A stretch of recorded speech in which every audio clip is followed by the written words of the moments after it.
টাকার জন্য হাহাকার করছে ইরান। এই সুযোগে নতুন করে অস্ত্রসজ্জিত হচ্ছে মার্কিন বাহিনী, সাজাচ্ছে রণকৌশল।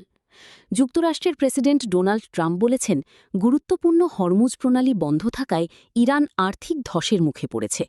ট্রুথ সোশ্যালে একটি পোস্টে তিনি লিখেছেন, ইরান হরমুজ প্রণালী বন্ধ রাখতে চায় না, তারা এটি খোলা রাখতে চায় যাতে তারা প্রতিদিন $500 মিলিয়ন আয় করতে পারে, এবং এটি বন্ধ থাকলে তাদের এই পরিমাণ অর্থই লোকসান হবে।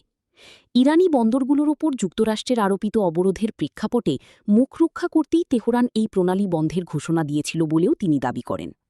4 দিন আগে লোকজন আমার কাছে এসে বলেছিল, স্যার, ইরান অবিলম্বে প্রণালীটি খুলে দিতে চায়, কিন্তু আমরা যদি তা করি তাহলে ইরানের সাথে কখনোই কোনো চুক্তি হতে পারবে না, যদি না আমরা তাদের দেশের বাকি অংশ তাদের নেতাদের সহ উড়িয়ে দিই। আরেকটি পোস্টে তিনি লিখেছেন, ইরান আর্থিকভাবে ভেঙে পড়ছে, তারা অবিলম্বে হরমুজ প্রণালী খুলে দিতে চায়। দেশটি টাকার জন্য হাহাকার করছে বলেও তিনি লেখেন।